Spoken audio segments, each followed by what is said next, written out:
Hello, Accelerant World. Do you know those moments where you sit down with a friend, you start talking without a plan, or you had a plan going in, but it goes in a completely different direction, and then you leave the chat with healing that you didn't know you needed? That's this episode for me. If you've listened to prior interviews, you've heard Constance talk about different data insights as a part of those episodes. However, today I get to talk with just her.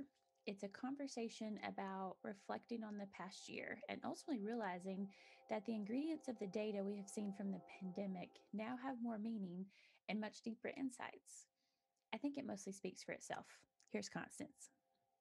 When you talk about how isolated people are feeling or what they've sat with for a year and what they need in terms of connection, Yes. that and the role that Wise play in that, there's not, all of the things I can say sound like throwing out platitudes that you can't overstate it. It's what everybody needs. You just can't. And I think honestly, after that hit me so badly, I think I just got better. And I'm to the point where I know I'm going to I have to take a moment. It's overwhelming. The work that has been done in the Y movement and is happening right now. Accelerant, a substance used to aid the spread of fire, accelerating or causing acceleration. This is the Accelerant podcast.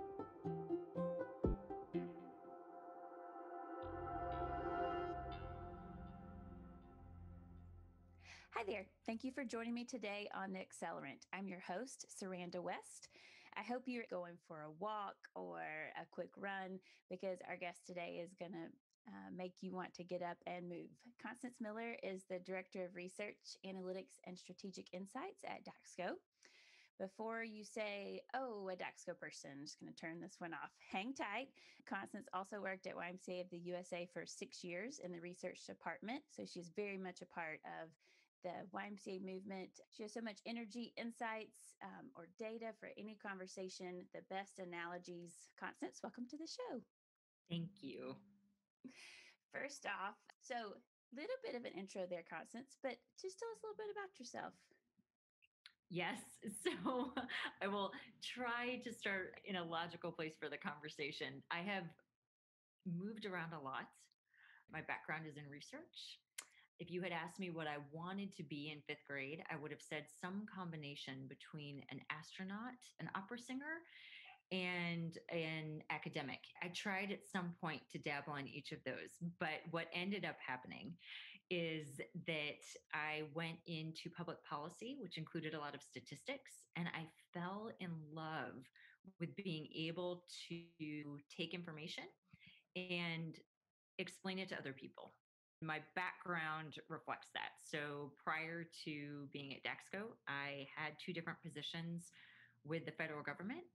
And then when I held the second one, I actually was recruited to YUSA by a good friend of mine at the time and spent 6 years there, as you said, in the research department. And then fell in love with the Y. I have a Y story. I learned to swim at the Y when I was in elementary school in Glen Ellen, Illinois, the BRYL Y. It's still there. And I think, honestly, when I look at the thread of my background, it has always been, how can we take something that needs to be communicated and do it in a way that's convincing and do it in a way that is insightful and meaningful? And data plays a huge role in that. It is one of many paths to do that. And when I was able to combine that with a topic that I loved, that has guided my decisions in terms of where we've moved, in terms of where we've worked, and the work that I'm doing now. Perfect. I love your why story and that you can still say it's still there. Mm-hmm. So help me understand, what does, when you say I worked at YMCA of the USA in the research department, what did Yeah. that look like? What was the day-to-day in research? That's a great question. We had a fantastic team and it was really tight. And when I first started there and when I ended, I would say there were probably about two phases of the work. So when I first joined the team, we were collecting a lot of information. And I used to make a joke when I transitioned to Dexco and I would introduce myself and they'd say, "Hey, where did you come from?" And I used to make a joke to folks if it was someone from the Y, because I said, if YUSA had asked you for something during these years and it wasn't the annual report, I'm so sorry, it was me. We would we would go in and do surveys. Everyone who works at a Y is very familiar with the annual reporting process. But there was a lot of other information that was gathered, and it was gathered for such great reasons. So that was phase one of my work, which was understanding what information was needed from which YMCAs and when, so that we could communicate about messaging, so that we could get a version of references for other Ys who would call in and say, "Hey, do we know who's doing X?" And certainly also, of course, fundraising. So for both information for local Ys to leverage if they were working with a funder that's everywhere like United Way, or for YUSA itself to be able to speak in more real time than the annual report would allow around efforts that were for collecting a lot of survey data and feedback data around camp, because we were doing a foundation pitch to fund camp that would have been a pass-through grant for the Ys. So that was phase one of the work. And day to day, that meant that we did a lot of strategy around what really needed collected, what was most important, because we knew we couldn't ask everything all the time. There's an endless list of things that I know we could, even in our roles right now, Saranda, want to know about what's going on at Wise. And so prioritizing against that, scrubbing within an inch of its life, the best way for us to go do that, so that when we got back the information, it was usable, it was crisp, it was a quick turnaround, and then analyzing that and putting that back out the door. The second phase of work that I did was very much connected around, I was there during the rebrand. I was at YUSA for most of Neil Nichols' tenure, I which is remember the rebrand so well. yes, yes. And there was a lot that came out of that around who we are. When I say we, I still include myself in the Y Of movement, course. like who we are and what we stand for. And that's where, healthy living and social responsibility came in, and all of those pieces that were more than the way that the Y was always talked about.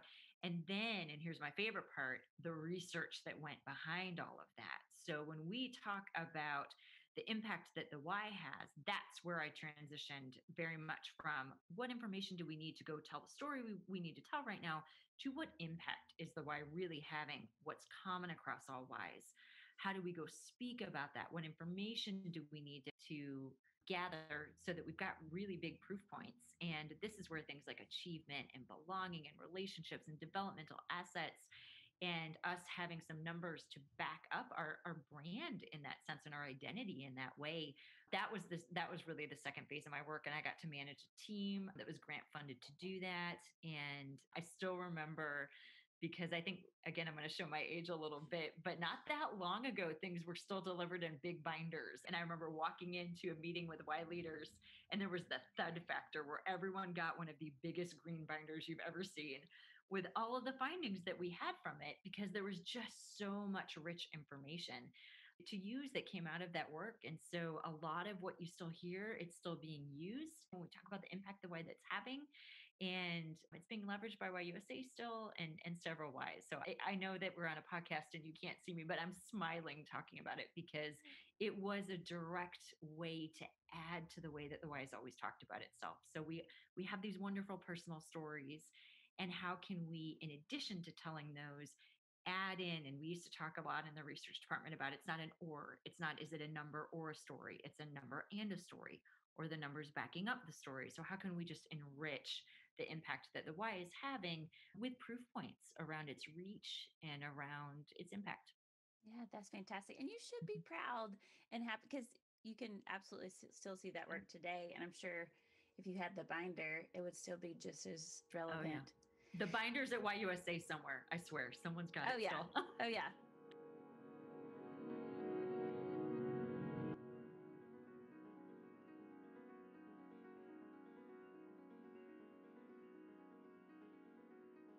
Speaking of the Y impact, we are early in 2021. How have you seen the impact of YMCA's change over the past year?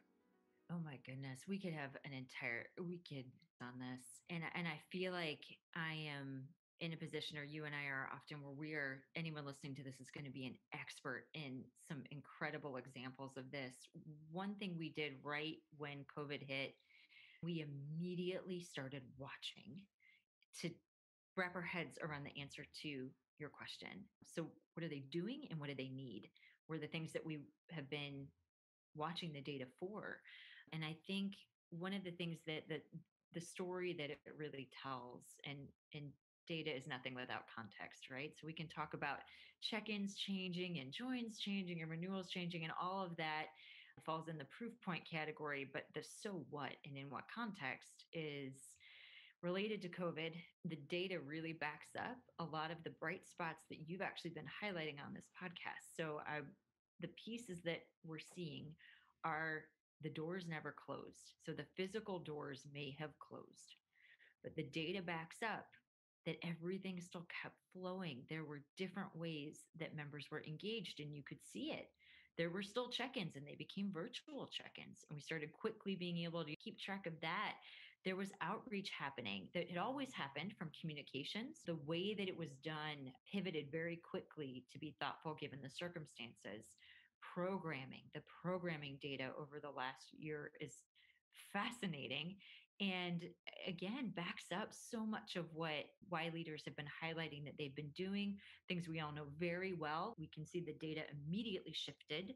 We saw holds very quickly, makes sense. Everyone knows the story of that. And we saw program registrations take a beat and then go up immediately because we had things that we know of, not just emergency response childcare, which is absolutely one of the biggest headlines. But then quickly after that, there were outreach to seniors who were isolated that we see in programming. There was meal programs where we kind of saw, forms being created, or programs where those pieces were still going. There was a re-envisioning quickly once we understood the long-term impact to school around what did this mean, not just for emergency childcare, but what does this mean that families who now have children at home and are working at home need in terms of virtual engagement with school age children.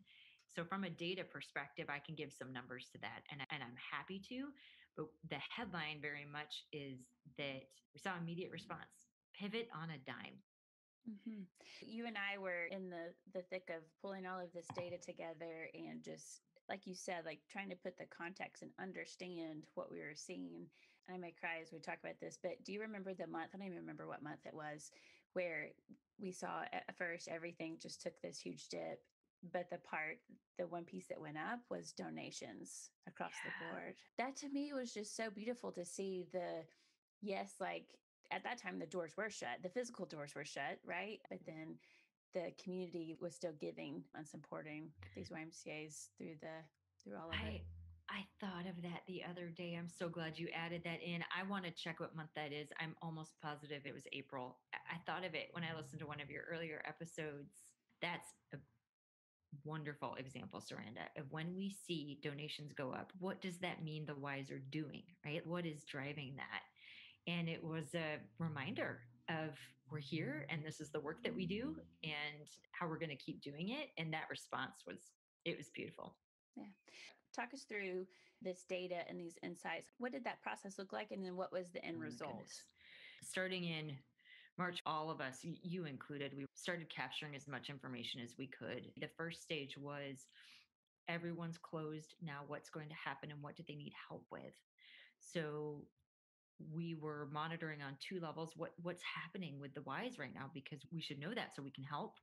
And then what questions were the Ys themselves reaching out to us to be able to answer. And those were really the two guiding posts, a sense of not only what's happening now, but the result. So from both those perspectives of what's going on with the Ys, and then the questions that they were asking, what's happening with the rest of the country, or specifically what's happening right now with Ys that look like me. That was what really drove the data that we started tracking. And we started surfacing that as quickly as we could through our company, and then also through our Y facing roles, and giving the trends that we were seeing so that we could better answer questions. And quickly, a phase two of that became, how do we make this consumable? How do we help in a way where we're not only reacting and speak to what we're seeing, but how do we get it out into as many hands as we can so that we can help? Absolutely. And help me understand the difference between data, because I think of just like spreadsheets and my eyes crossing and numbers, and then insights. So, in particular, what's different between data and insights? I mentioned earlier that we needed hours for this one. We want to do a special on this. I will wax poetically. So let me speak to that as crisply as my data loving heart can. Data is transactional.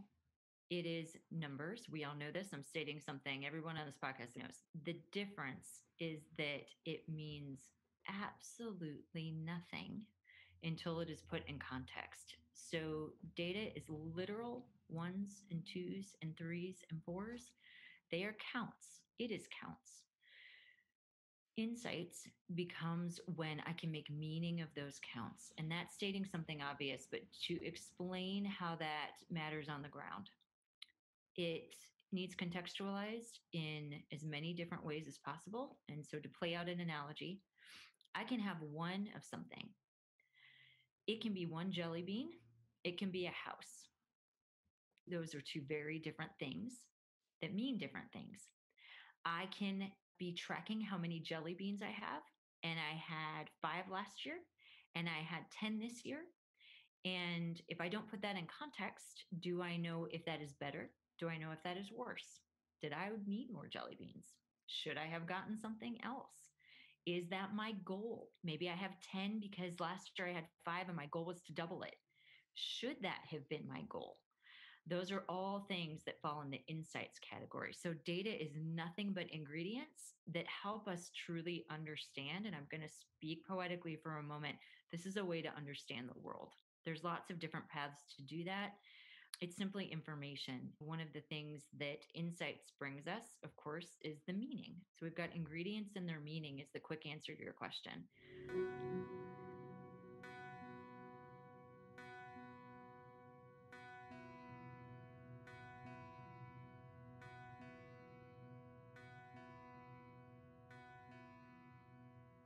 And in terms of the insights and impact report, how have you seen the Oh, yeah. data and insights trending so far this year? Yeah, we're actually looking at that right now. So we're transitioning that report to be from monthly to quarterly because we're seeing some stabilization of trends. So when we originally started reporting, it was every day what happened yesterday. And then it was every week. How did we end last week? And then it was by month. And now we're seeing a normalcy in the sense of the data. So not a return, but in sense of a leveling out of registrations, of check-ins, of membership rates, of renewals. Those are starting to reflect what recovery in a thriving normal is looking like. So the level of open is continuing. The level of check-ins is somewhat continuing. One of the things that I'm still looking at right now is what did the most unusual January we've ever seen in terms of a January join situation look like. That is atypical. But if you take out the seasonality effect and you think about virtual being new normal, digital being new normal, virtual school, all of those things explains when you look at the last couple months of 2020. And when you look and we publish next month what the first quarter of 2021 is look like, that's the headline. That's so encouraging to go from day to day, what is going to happen, to now we can just look back and quarterly trend that. That's a Mhm. huge step. Mhm. So, Constance, you obviously have this craft that you are continuously evolving as it comes to research and data and analytics. What resources would you recommend for someone if they wanted to learn more? Like, Mhm. how do they master this craft? So much around statistics and insights can seem academic, very difficult, particularly if we start talking about things that the world has become much more comfortable with than they were 5, 10 years ago. Like I think about the concept of answering your question in terms of understanding an algorithm. If we talked about that 6 years ago, that was a very different answer than it is now. We all know on some level how to explain that. There's a lot of consumable reading on data and insights, there's two lanes. A general lane in wrapping your head around this topic has been out for a while. It's the Malcolm Gladwells of the world. If anyone's a Freakonomics podcast listener, those are two of my very available, you could put your hands on them right now wherever you live, resources. And they've been around forever. And it truly is a lovely hand holding into this world and how to speak to it or understand the outputs from it. If there is desire to do the literal work rather than consume it, I can recommend a few. I don't know if we want to endorse them, but there have actually been some incredible certification processes that are simply 6 weeks long if you want to learn some of the data analysis. There are some free courses right now that are actually offered through places like lynda.com, and even Harvard has one, Stanford has another, where you can wrap your head around data's good. I like data. I don't know what to do with it, or I'm only in a consumer mode and I find it interesting, but I want to get better at doing it myself. The available information through free resources at a university like Harvard is off the charts over the past 3 years, and I consume them myself. Again, there's really two lanes. Do you want to understand the world better, or do you want to develop the craft better? And so for understanding, I would recommend everybody the reading list. And again, the Freakonomics podcast is one of my absolute favorite for this. And if you want to get into the craft, I actually taught myself before there were the resources that I just said. This is a ridiculous recommendation, but I taught myself some of the most amazing things on YouTube videos. And it's that Yes. accessible. I taught Yes. myself, I was analyzing the data and I had another question and I was like, this is taking too long. Has someone figured this out? I remember going on YouTube and learning a brand new formula in Excel that I hadn't learned before. So that's a vague answer, but I hope it's helpful because so much of this work used to be very unapproachable. It used to be something that you did have to go take a class in or get a degree in. And there's just so much ability to either speak to and consume information that comes out or self teach. Yeah, no, that's perfect. I agree. Mm-hmm. Like I tell my kids right now, they ask me all these questions all the time. Of course, I don't know the answer to them because they're random. And I say, go look it up. Like, Yes. just go look it up. You will find it. Yes. Yeah. Yes. And I will say that the piece that actually has matured the most in me over my career is not the literal, how do I do this formula? Or I don't understand the stats problem. Like you said, and I just said, we can go find that. The piece that takes sitting with it and loving this world is truly going back to that question about the difference between data and impact. What is meaningful and what is not? Because there is an almost 40-year-old saying in this world, which is you can be data rich and information poor. So there are so many wonderful resources that tell all of us what to do, but it goes back to the why am I doing this? Like, what am I trying to understand? What question am I trying to answer? Is that an important question? Is the right question to answer? Because that actually is what makes this world exciting to me, and how anyone who wants to learn it, that's actually where to start. I maybe don't need to learn this advanced skill over here. I thought I did. I need to learn a different one. Or we've been tracking this KPI forever. I don't even know how I'm using it anymore. To the point of the new normal, the world has changed. What actually do we wish we could speak to that we can't now? Let's go pay attention to that and measure that and learn, if we don't have a skill to do it, what that skill is. Go Google that or look that one up or ask for help there. So that's my true passion around this work, is the answer to that changes all the time.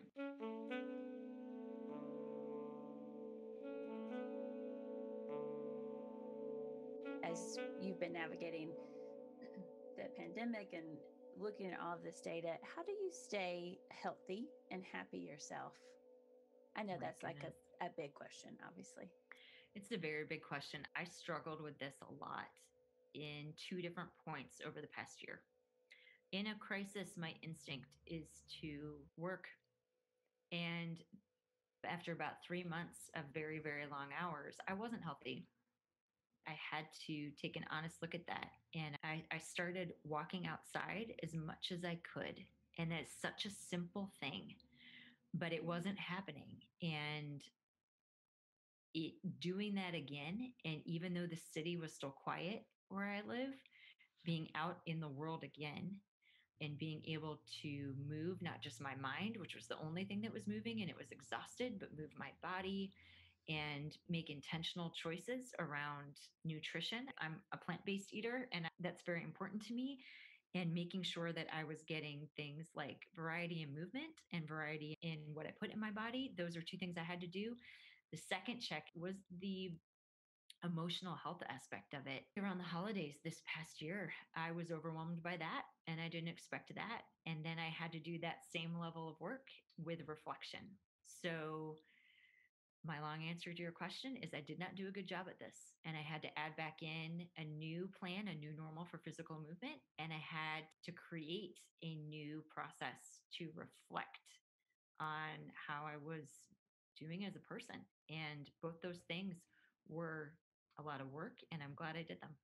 Thank you for sharing that because, Mm-hmm. Constance, I can't speak for everyone. I can only speak for myself, but I think that all of us struggled in some way last year, right? It was such a hard Mm-hmm. year, whether you were directly impacted by COVID in terms of getting sick or losing a loved one, or just how you coped with it. Can absolutely empathize with the default back to work. And we've just all got to, I think, constantly try to find that balance, right? Where you just check yourself and make sure you're taking care of yourself first. So you can take care of everyone else around you.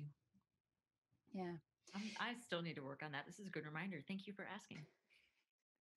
I do as well. So we're right there together. If people want to follow up on anything that we've talked about, where would be the best place for them to go?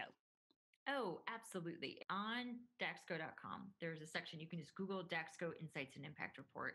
That is an exceptional starting point. And then, as you have any follow up questions from there, there's ways to reach us, to reach out to me. I'm certainly accessible, as are other folks who answer our phones for questions. That is one example of a place where you can always go find what's going on. Our goal is to make that a living, breathing thing that stays forever and really changes over time in terms of, like we talked about earlier, as the headlines of the world changes and as the questions that we need to answer change. That's a place where we're going to keep a pulse on that and put that front and center and just out in the world. So I would recommend starting there. Perfect. Constance, thank you so much for the time today. But as we're going to end, any final words that you would just leave everyone with? The first words that came to mind was thank you. A sincere thank you to those listening on the podcast. I know that you're probably going to agree with what I'm about to say, Saranda, but I've lost track to all the people that we've talked to, not only over our careers, but over the past year around what this would look like and what the plans that are being put in place now. I've always been impressed when you talk about how isolated people are feeling or what they've sat with for a year and what they need in terms of connection. Yes. That and the role that whys play in that. I can't, there's not, I mean, all of the things I can say sound like throwing out platitudes that you can't overstate it. It's what everybody needs. I mean, you just can't. And I think honestly, after that hit me so badly, I think I just got better. And I'm to the point where I know I'm going to I have to take a moment. It's overwhelming. The work that has been done in the Y movement and is happening right now. And so my final thoughts are thank you. Thank you, Constance. Mm-hmm. Yeah. My pleasure.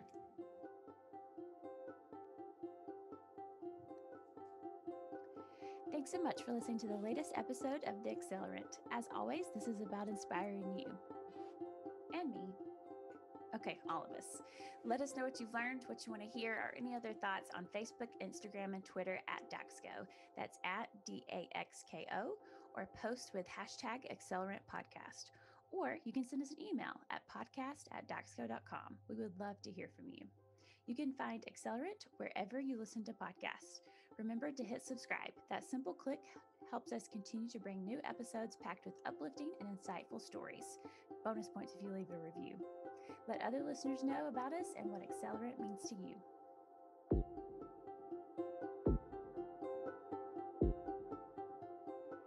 Accelerant podcast is a product of Daxco, serving the health and wellness community for over 20 years with comprehensive technology solutions to over 17 million members worldwide. Learn more at daxco.com. That's DAXKO.com. Accelerant is produced by Christy Brown, Sean Ellis Hussey, and me, Saranda West.